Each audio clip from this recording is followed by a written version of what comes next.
নমস্কাৰ আজি আমাৰ 7 নম্বৰ ক্লাছ অলৰেডি আমি 6টা কৰিলো আজি আৰু ইম্পৰ্টেন্ট কোৱেশ্চন লৈ আহিছো প্ৰথম কোৱেশ্চনটো হ'ল who is popularly known as লৌহ মানৱ চাওক এই টপিকটোৰ পৰা আপুনি এক্সামত এটা কোৱেশ্চন পাবই 150% মই কৈছো পাবই ঠিক আছে মই যিখিনি লিষ্টত দি থৈছো সেইখিনি যদি চাই থয় আপোনাৰ কাৰণে যথেষ্ট ঠিক আছে প্ৰথম কোৱেশ্চনটো হ'ল যে হু কাক আমি লৌহ মানৱ বুলি জানো who is popularly known as লৌহ মানৱ ইয়াৰ এনসাৰটো হ'ব আপোনাৰ বিষ্ণুৰাম মেধিক আমি কি বুলি জানো লৌহ মানৱ তাৰ লগতে চাই থাকো যে হেম বৰুৱা তেওঁক আমি ত্যাগবীৰ বুলি জানো গোপীনাথ বৰদলৈ লোকপ্ৰিয় আনন্দ চন্দ্ৰ আগৰৱালা ভাঙনি কোঁৱৰ ঠিক আছে আনন্দ চন্দ্ৰ বৰুৱা বকুল বনৰ কবি আগৰৱালা বৰুৱা মনত ৰাখিব চন্দ্ৰকুমাৰ আগৰৱালা প্ৰতিমাৰ খনিকৰ কমলাকান্ত ভট্টাচাৰ্য আমি কি বুলি জানো অগ্নিকবি ওকে নলিনীবালা দেৱী অতীন্দ্ৰিয়বাদী কবি ঠিক আছে তাৰ পাছত ইয়াৰ পৰা আপুনি দুটা বস্তু মনত ৰাখিব বেছি ইম্পৰ্টেন্ট তৰুণৰাম ফুকন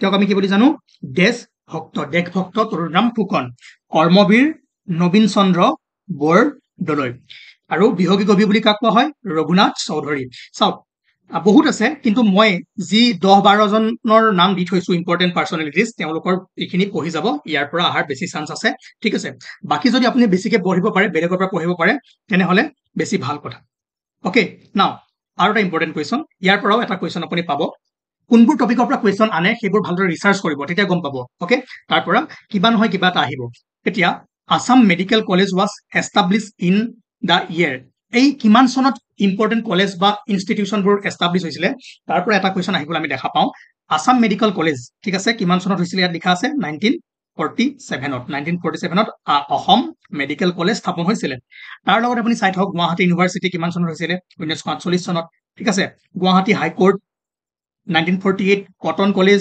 1901 চন তেজপুৰ ইউনিভাৰ্চিটি 1994 আসাম ইউনিভাৰ্চিটি 1994 ঠিক আছে আকাশবাণী গুৱাহাটী 1948 টি অকচন চেণ্টাৰ 1970 এইকেইটা বহুত ইম্পৰ্টেন্ট চাওক মই অলৰেডি কোনখিনি কলেজ কোন ঠাইত আছে তাৰ বিষয়ে এটা কোৱেশ্চন দিছো এই দুটা টপিক আপোনালোকে মন কৰিব যে ইনষ্টিটিউট গিখন কিমান চনত এস্টাব্লিশ হৈছিল আৰু কোনখন কলেজ ক'ত আছে সেই বস্তুটোৰ পৰা এটা কোৱেশ্চন আপোনাক দিব গতিকে যিখিনি মই দিছো সেইখিনিটো পঢ়িবই এক্সট্ৰা যদি আপোনালোকে পাৰে তেনেহলে চাব ঠিক আছে নাও নেক্সট কোৱেশ্চন ইম্পৰ্টেন্ট এটা কোৱেশ্চন দেই in how many languages the amount of a Indian bank note is written ঠিক আছে জানে এনেকে এখন 10 টকীয়া নোট বা 100 টকীয়া নোট তাত আপুনি বহুত কিটা ল্যাঙ্গুৱেজ দেখিব ঠিক আছে আপোনাক যদি খুধে টোটাল কিমানটা ল্যাঙ্গুৱেজত লিখা আছে সকলোৱে 15 মাৰি আছে মই জানো কিন্তু 15 ভুল 17 17টা চাওক এই পিছফালে যে যেটো বক্স থাকে তাত কিমান থাকে 15টা আৰু লগতে মন কৰিব ইংলিশ আৰু হিন্দীটো থাকে দেখিছে এটো সব 500 रुपया and 500 rupee যদি খুধে in how many languages the amount of a Indian banknote is written 17টা ভাষাত ভাৰতীয় বেংকনোট খনত তাৰ এমাউন্টটো লিখা থাকে আৰু যদি কয় পিছফালৰ বক্সটো ঠিক আছে এই বক্সটোত কিমান তাত ল্যাঙ্গুৱেজত লিখা থাকে তেতিয়া হ'ব 15টা কিন্তু টোটাল খুদিলে 15 নামাৰিব সবে 15 মাৰে এটো হৈছে 17 ওকে কাৰেন্সি ৰিলেটেড আৰু ইম্পৰ্টেন্ট আপোনালোকক মই ফেক্টস ক'ব গৈ আছো যে এটো কোৱেশ্চন চাওক 1 rupee currency note in India bears the signature of একখন চাওক আমাৰ 1 টকীয়া নোটু থাকে 10 টকীয়া থাকে 20 টকীয়া থাকে 5 টকীয়া থাকে 1000 থাকে হয় না এটা কথা মন কৰিব যিখন 1 টকীয়া নোট আৰু 1 টকীয়া কাৰেন্সি তাক কোনে ইস্যু কৰে জানে তাক গভৰ্ণমেন্ট অফ ইণ্ডিয়াই ইস্যু কৰে কিন্তু 1 টকাৰ ওপৰ যিমানবোৰ কাৰেন্সি আছে বা নোট আছে সেইবোৰ কোনে কৰে ৰিজাৰ্ভ বেংক অফ ইণ্ডিয়াই কি কৰে ইস্যু কৰে মনত ৰাখিব এটি কোৱেশ্চনটো হ'ল যে 1 rupee currency note in India bears the signature of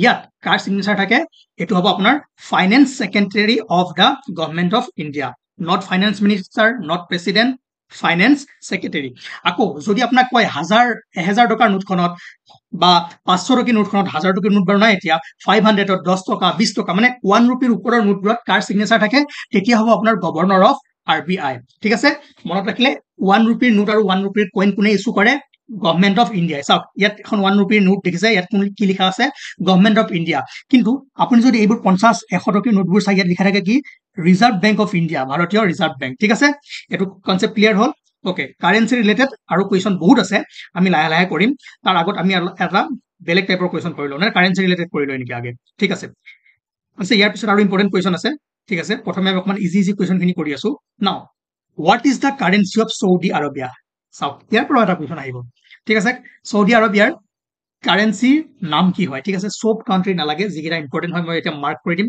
এইকেইটা চালেই হ'ব ঠিক আছে এতিয়া চাওক কোনকেইটা চাব আমাৰ জানে ইণ্ডিয়াৰ কি হয় ৰুপি হয় না ইণ্ডিয়াৰ ৰুপি ৰাছিয়া চাব ৰাছিয়াৰ কোৱা হয় ৰুবেল ইয়াত ৰাছিয়ান ৰুবেল বুলি লিখা আছে কিন্তু এক্সামতো লিখি নিদিয়ে ৰাছিয়ান বুলি দিলেতো আপুনি গমেই পাই যাব ঠিক আছে তাৰপিছত আপোনাৰ কাৰ চাব হা চাইনাৰ কি কয় ইয়ান ঠিক আছে চাইনিজ ইয়ান ওকে জাপানত কি কওঁ ইয়েন একদম মনত ৰাখিব ইয়ান জাপান ইয়ান চাইনা মই যিকেইটা দি গৈছো সেইকেইটা একদম চাব ঠিক আছে তাৰপিছত আৰু কোনকেইটা চাব ৰ'ব ঠিক আছে ইজৰাইল নিউজত আছে কি কয় চেকেল তাৰপিছত ইউনাইটেড আৰব ইমাইৰেটছ তাক কোৱা হয় ডিৰাম আৰু এই দুটাৰ মাজত সকলোৱে অকমান খেলমেলি লগায় ঠিক আছে আপোনাৰ সৌদি আৰবিয়া আৰু ইউএইৰ মাজত সৌদি আৰবক কোৱা হয় ৰিয়াল ঠিক আছে সৌদি আৰবিয়াৰ কাৰেন্সিৰ নাম হৈছে ৰিয়াল আৰু ইউএইৰ হৈছে ডিৰাম ঠিক আছে ইজৰাইলৰ চেকেল তাৰপিছত তুৰ্কী লিৰা ঠিক আছে বাস আৰু নালাগে এইখিনি যিকেইটা মই হেৰি কৰিছো আৰু ইণ্ডোনেছিয়াৰ কি কোৱা হয় ৰুপিয়া ওকে গোটেইখিনি যদি মনত ৰাখিব পাৰে আপোনাৰ ভালে কথা যদি নোৱাৰে যিকেইটা মই ৰেড টিক কৰি দিছো যিকেইটা মই মাৰ্ক কৰি দিছো সেইকেইটা চাই থব এতিয়া কুৱেশ্যন কি আছে what is the currency of Saudi Arabia কি হ'ব ৰিয়াল ওকে আমি পালো ৰিয়াল নাও next question rupees in the currency of rupees ঠিক আছে ৰুপিজ এইটো কুৱেশ্যন এনেই আহি গ'ল ঠিক আছে এইটো জাষ্ট বুজাবৰ কাৰণে ইণ্ডিয়া ওকে আমি কাৰেন্সিৰ বিষয়ে আৰু কুৱেশ্যন কৰি গৈ থাকিম ইণ্ডিয়ান ইকনমিৰ বিষয়ে আমি আৰু কুৱেশ্যন কৰি গৈ থাকিম কিন্তু তাৰ আগত আৰু অকমান ইজি কুৱেশ্যন দুটামান কৰি লওঁ okay now who is the current health minister of India ইয়াৰ পৰাও এবাৰ কুৱেশ্যন আহিব কিয়নো নতুন কেবিনেট গঠন হৈছে নতুন চৰকাৰ ফৰ্ম হৈছে গতিকে গোটেই লিষ্টখন 30 জন যি কেবিনেট মিনিষ্টাৰ আছে 29 জন কিমানজন আছে গোটেইখিনি ভালদৰে মনত ৰাখি থৈ দিয়ক ইয়াৰ পৰা এটা হলে এটা সুধিব কিন্তু কোনকেইটা ইম্পৰ্টেণ্ট মই সেইটো ক'বলৈ আপোনালোকৰ ওচৰত আছো হেল্থ মিনিষ্টাৰ সুধিব পাৰে নতুনকে হৈছে জেপি নাড্ডা 2019ৰ আগতো আছিলে বাট 2019 টাৰ্মটোত নাছিলে আকৌ জেপি নাড্ডা আহিছে তাৰ পাছত এই লিষ্টখন আছে ধুনীয়াকে পষ্ট কৰক নিজে চাওক ইয়াত বুজিবলৈ একো নাই ষ্টিল মই কওঁ এইখিনি চাই থাকো মিনিষ্ট্ৰী অফ এক্সটাৰ্নেল এফেয়াৰ্ছ তাৰ পাছত আৰু এইখিনি পজ কৰক আৰু চাওক তাৰ পাছত যদি চাই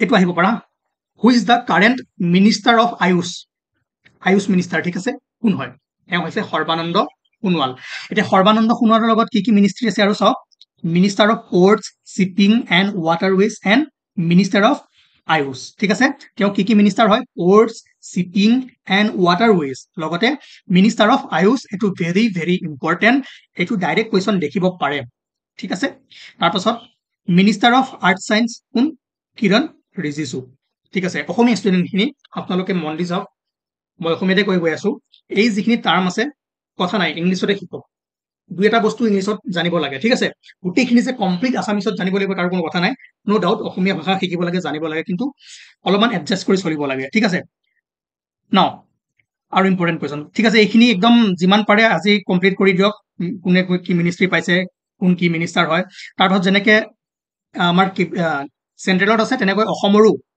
কেইজনমান মিনিষ্টাৰৰ নাম ভালদৰে চাই থব ইয়াৰ পৰাও দিব পাৰে হু is the current panchayat and rural development minister of Assam Ranjit Kumar Das যাওক আপুনি আছাম ষ্টেট পৰ্টেলত যাওক তাত গৈ ফালে আপোনাৰ কাউন্সিল অফ মিনিষ্টাৰ মাৰক সকলোখিনি এনেকৈ ধুনীয়াকৈ আহিব নিজে চাৰ্চ কৰি পঢ়কগৈ ঠিক আছে ইয়াত লিখা আছে Ranjit Kumar Das panchayat and rural development okay আৰু চিফ মিনিষ্টাৰ হিমন্ত বিশ্ব শৰ্মাৰ লগত কি মিনিষ্ট্ৰী আছে বা কি মিনিষ্টাৰ হয় তেওঁ আপুনি এবাৰ কমেণ্ট কৰি জনাওক ঠিক আছে নাও এইটো বহুত বেছি ইম্পৰ্টেণ্ট অলৰেডি ক্লাছ 2 বা 3 আমি ইণ্ডিয়ান মেপখন ভালদৰে চালো ইণ্ডিয়ান জিঅ'গ্ৰাফী অলপ ভালদৰে চাইছো কিন্তু যোৱা বছৰ এই কুৱেশ্যনটো আহিছে গতিকে ইয়াৰ ৰিলেটেড আৰু বহুত কুৱেশ্যন আহিব এইবাৰ সেইকাৰণে প্ৰিভিয়াছ ইয়াৰ কুৱেশ্যন বহুত ইম্পৰ্টেণ্ট এই কুৱেশ্যনটো চাওক the range which separates the Indo Gangetic plains of northern India from Deccan plateau of southern India মানে কি কৈছে যে কোনখন পৰ্বতমালাই বা কোনখন মাউণ্টেইন ৰেঞ্জে ইণ্ডিয়াৰ নৰ্দাৰ্ণ প্লেইন ঠিক আছে মই ফিজিঅ'গ্ৰাফিক ডিভিজন কেইটা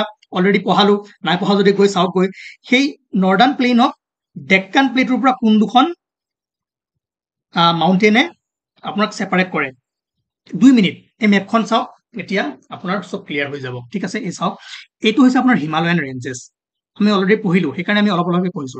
এইখিনি আছে আপোনাৰ আৰাৱলী ৰেঞ্জেছ, এইটো ৱেষ্টাৰ্ণ ঘাট আমি অলৰেডি ক'লো। গাৰো এণ্ড খাচী হিলছ ক'ত আছে? মেঘালয়া, এই পৰ্চনটো। এতিয়া চাওক, আমি সেইদিনাখন ফিজিঅ'গ্ৰাফিক ডিভিজন যেতিয়া পঢ়িছিলো, এইখিনি আমি কি কৈছিলো? Himalayan mountain range. তাৰপিছত এইখিনি কি আছিলে? কি আছিল? নৰ্দাৰ্ণ প্লেইন, ঠিক আছে।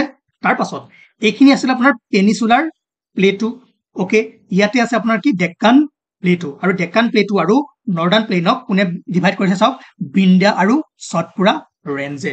যেতিয়া আপুনি কমপ্লিট মেপখন জানিব তেতিয়া কোনো সমস্যাই নহয়। ইয়াৰ এনচাৰটো হ'ব সতপুৰা এণ্ড বিন্ধ্যা ৰেঞ্জেছ। কি কি অপশ্যন কি আছে চাওক? কাৰাকোৰাম, আৰাৱলী, পীৰ পাঞ্জাল, সেইবোৰ যদি আপুনি চাই তেনেহ'লে এয়া চাওক, কাৰাকোৰাম ক'ত আছে? কাৰাকোৰাম ইয়াত আছে ওপৰত। এইটো হ'বই নোৱাৰে। কৈছে কি? নৰ্দাৰ্ণ প্লেইন আৰু ডেক্কান প্লেটুক ডিভাইড কৰিব দিছে। এই কাৰাকোৰাম ইয়াত আছে, ঠিক আছে। আৰাৱলী ক'ত আছে? এইখন আৰাৱলী, হয় নাই? অ'কে, আগৰ ক্লাছখিনি চালে বেছি ভালকে বুজি পাব। এই এনচাৰটো হৈ গ'ল। নাও ভেৰি ভেৰি ইম্পৰ্টেণ্ট কুৱেশ্যন, সেইটো হ'ল যে who was popularly known as the Tiger of Mysore? Tiger of Mysore বুলি কাক কোৱা হয়? Tipu Sultan. Okay, now the British conquest the Bengal began with battle of, কোনখন যুদ্ধৰ পাছত ব্ৰিটিছে লাহে লাহে বেংগলৰ শাসন নিজৰ হাতলৈ আনিবলৈ মানে সাহস পাইছিল বা আনাৰ ক্ষমতা আহিছিল? বেটেল অফ বক্সাৰৰ পাছত ইণ্ডিয়ান ৰুলাৰৰ বেংগলত কি হৈছিলে? শক্তি প্ৰায় কমি গৈছিলে আৰু ব্ৰিটিছৰ এৰা লাহে লাহে ষ্টাৰ্ট হৈছিলে, যিখিনি আমি নেক্সট ক্লাছৰ পৰা ভালদৰে পঢ়িম। অ'কে, নাও next question, who is the current CGI of India? Who? DY Chandrachud. একদম আহিব পাৰে, পুৰা নিউজত থাকে আজিকালি DY চন্দ্ৰচূড়। কিন্তু ইম্পৰ্টেণ্ট এইটো নহয়, ইম্পৰ্টেণ্ট হ'ল যে DY চন্দ্ৰচূড় কিমান নম্বৰ হয়? তেওঁ কিমান number chief justice of India হয়? 47, 48, 49, 50 অৰ নন? এইটো কমেণ্ট কৰি জনাওক। এইটো জনাওক, এইটো বহুত ইম্পৰ্টেণ্ট। আৰু এইটো 1000% আহিব এইবাৰ, 1000%। অ'কে, নাও য়েছ, ৰ'ব, সেইকেইটা কৰাৰ আগতে আৰু কেইটামান ইজি কুৱেশ্যন কৰি লওঁ। তাৰপাছত এটা মানে ভাল কনচেপ্ট এটা ল'ম, আৰু সেই কনচেপ্টটোৰ পৰা আমি বহুতখিনি কুৱেশ্যন কৰিব পাৰিম ন।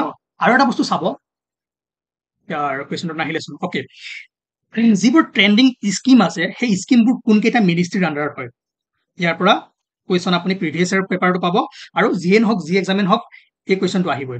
এতিয়া চাওক, PM স্বনিধি, ঠিক আছে। ইয়াতে ষ্ট্ৰীট ভেণ্ডৰবোৰক 10,000কৈ লোন প্ৰদান কৰিম বুলি কৈছিলে, ঠিক আছে। ইয়াৰ মিনিষ্ট্ৰী কোনটো হয়? Ministry of housing and urban affairs. Okay, তেনেকৈ প্ৰধানমন্ত্ৰী মাতৃ বন্দনা যোজনা, তাৰ মিনিষ্ট্ৰী হৈছে আপোনাৰ ministry of women and child development.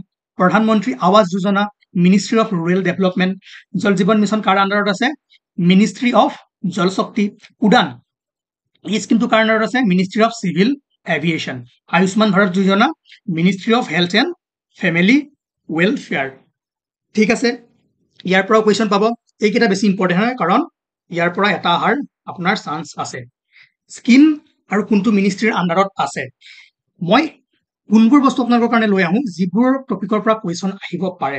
অকল মই ইয়াতে কুৱেশ্যন নকৰাওঁ, লগতে কি কৰাওঁ, সেই টপিকটোৰ লগত যিমানখিনি বস্তু আহিব পাৰে সেইখিনি কৰাই দিওঁ। মেইন কথা আপোনালোকে কমেণ্ট কৰি জনাব কণ্টেণ্টবোৰ কেনেকুৱা লাগিছে, ঠিক আছে। কমেণ্ট কৰিলে মই গম পাম, ইণ্টাৰেকশ্যন হ'লে গম পাম যে মোৰ টপিকখিনি আপোনালোকৰ কামত আহিছে নে নাই আহা, নে কি হৈ আছে, ঠিক আছে। সেইখিনি যেতিয়া আপুনি কমেণ্ট কৰি জনাব, তেতিয়া নেক্সট ভিডিঅ'টো বনাবৰ কাৰণে আমাৰ বেছি ভাল হয়। নাও এই কুৱেশ্যনটো চাওক, the ozone layer present at, ozone লেয়াৰটো বায়ুমণ্ডলৰ কোনটো লেয়াৰত থাকে? এই কুৱেশ্যনখিনি কৰাৰ আগতে আমি এটমস্ফিয়াৰৰ বিষয়ে অলপ ভালদৰে পঢ়িব লাগিব। কিন্তু যিহেতু আমাৰ এইটো MCQ চিৰিজ চলি আছে, আমি পিছত ইয়াৰ বিষয়ে ভালদৰে পঢ়িম। আৰু আপোনালোকে যদি বিচাৰে যে এটমস্ফিয়াৰৰ ওপৰত এটা কুৱেশ্যন, এটা টপিক, এটা লেচন বনাব লাগে, এটা চেশ্যন বনাব লাগে, তেনেহ'লে মই বনাই দিম। কাৰণ ইয়াৰ পৰা বহুকেইটা কুৱেশ্যন অহাৰ চান্স আছে। অকণমান টাইম লাগিব, প্ৰায় আধা ঘণ্টামান লাগিব। কিন্তু এতিয়া যিহেতু MCQ কৰি আছো, আমি নকৰোঁ, আমি এতিয়া অকল MCQ খিনিতে লাহে লাহে বুজি যাম, ঠিক আছে। এতিয়া চাওক, ozone layer present at which layer? আপোনালোকে জানে যে আমাৰ এটমস্ফিয়াৰত কোনকেইটা লেয়াৰ থাকে আমাৰ বায়ুমণ্ডলত? টপস্ফিয়াৰ, ষ্ট্ৰেটোস্ফিয়াৰ, মেজোস্ফিয়াৰ, থাৰ্মোস্ফিয়াৰ, এক্সোস্ফিয়াৰ। এতিয়া ইয়াক কৈছে অজন লেয়াৰটো ক'ত থাকে? অজন লেয়াৰটো থাকে আপোনাৰ ষ্ট্ৰেটোস্ফিয়াৰত। অ'কে, চাওক, বহুত বস্তু আছে, বহুত ফেক্টছ আছে, ইয়াৰ পৰা 2-3টা কুৱেশ্যন অহাৰ চান্স আছে। কিন্তু ডিটেইলছ যেতিয়া আমি পঢ়িম তেতিয়া আমি সেইখিনি ভালদৰে বুজাই দিম। এতিয়া জাষ্ট MCQ হিচাপে কৰি যাওঁ। Okay, oxygen gas is in negligible quantity at the height of atmosphere. চাওক, আমাৰ এই বায়ুমণ্ডলত এটমস্ফিয়াৰত বিভিন্ন গেছ আছে সেইদিনাখন মই অলৰেডি কৈছিলো যে কোনটো গেছ আটাইতকৈ বেছিকৈ আছে নাইট্ৰজেন নাইট্ৰজেন কিমান আছে 78% আৰু অক্সিজেন আছে 20.95% বা 21% আৰু বাকী গেছসমূহ অলপ কম বেছি পৰিমাণে ইয়াতে আছে এতিয়া কুৱেশ্যনটো হ'ল যে এই গেছবোৰ কিমান ওপৰলৈ আছে সকলোবোৰ তথ্য আছে ডিটেইলছ কোৰ্স পঢ়িম কিন্তু এতিয়া কৈছে যে ওজন সৰি কুৱেশ্যন ওকে হা অক্সিজেন গেছ ইজ নেগলিজিবল যে অক্সিজেন গেছটো এই কিমান ওপৰলৈকে আছে তেতিয়াহ'লে হ'ব আপোনাৰ ইয়াৰ এনসাৰটো হ'ব যে অক্সিজেন গেছ 120 কিলোমিটাৰৰ পৰা কি হয় নাইকিয়া হৈ যায় নেগলিজিবল হৈ যাব 120 কিলোমিটাৰৰ পৰা নাই ঠিক আছে তাৰ কাৰণে আমি এইখিনি যেতিয়া পঢ়িম তেতিয়া গম পাব ইয়াত আছে দেখিছে ন oxygen will be almost in negligible quantity in the height of 120 kilometre okay পিছত যেতিয়া আমি পঢ়িম তেতিয়া সকলোবোৰ গম পাব আৰু বহুত কুৱেশ্যন আছে লাহে লাহে কৰি গৈ থাকিম এতিয়া ইয়াত চাওক এইখিনি ভালদৰে মই মনত ৰাখিব সবতকৈ বেছি কোনটো আছে সবতকৈ 21% কোনটো আছে কম কোনটো আছে এইখিনি ভালদৰে চাই থব okay next question the atmospheric layer important for human beings আমাৰ মানুহৰ কাৰণে জীৱ-জন্তুৰ কাৰণে হিউমেনৰ কাৰণে কোনটো লেয়াৰ বেছি ইম্পৰ্টেন্ট হয় সেইটো হ'ব আপোনাৰ কোনটো obviously টপ লেয়াৰটো ট্ৰপোস্ফিয়াৰ কাৰণ যিমানবোৰ আমাৰ বায়োলজিক্যাল এক্টিভিটি হৈ থাকে সব ইয়াতে থাকো হয় নাই গতিকে ইয়াৰ কাৰণে হ'ব আপোনাৰ কোনটো ট্ৰপোস্ফিয়াৰ ঠিক আছে এটো ক্লিয়াৰ ওকে নাও কমেন্ট কৰি জনাব যে এটমস্ফিয়াৰৰ আপোনালোকে জানিব বিচাৰে নে নিবিচাৰে যদি তথাপিও মই ডিটেইলছ কোৰ্সত পঢ়ামে যদি এতিয়া লাগে কালি বা পৰহি ভিতৰত আপোনালোকে পাই যাব ওকে নাও ইম্পৰ্টেন্ট কুৱেশ্যন প্ৰিয়াম্বল সংবিধানৰ পৰা এটা কুৱেশ্যন কৰো আজি কিন্তু ভালকে কৰিম আমি পিছত যে which one of the following objective is not included in preamble to the constitution of India ইয়াৰ ভিতৰত কোনটো অবজেক্টিভ আপোনাৰ আমাৰ ইণ্ডিয়ান কনষ্টিটিউশ্যনৰ প্ৰিয়াম্বলত ইনক্লুড কৰা নাই ইনক্লুড কৰা নাই মানে তো ইনক্লুড কৰা বুলি ক'লে দিগদাৰ হ'ব যে কোনটো লিবাৰ্টি ইনক্লুড কৰা নাই সেইটো ক'লে বেছি ভাল হ'ব যে liberty of thoughts liberty of economic liberty liberty of expression and liberty of belief এইকেইটাৰ ভিতৰত কোনটো প্ৰিয়াম্বলত ইনক্লুড কৰা নাই যদি ইয়াত চাই চাওক লিবাৰ্টি কিহৰ আছে thought expression belief faith and worship ঠিক আছে জাষ্টিস কিহৰ আছে social economic and political social economic and political আছে জাষ্টিস বাট আপুনি যদি কয় লিবাৰ্টি কিহৰ thought expression belief faith and worship যেনেকৈ লিখা আছে তেনেকৈ মনত ৰাখক এতিয়া কোনটো ইয়াত ইনক্লুড কৰা নাই লিবাৰ্টি অফ কি হ'ব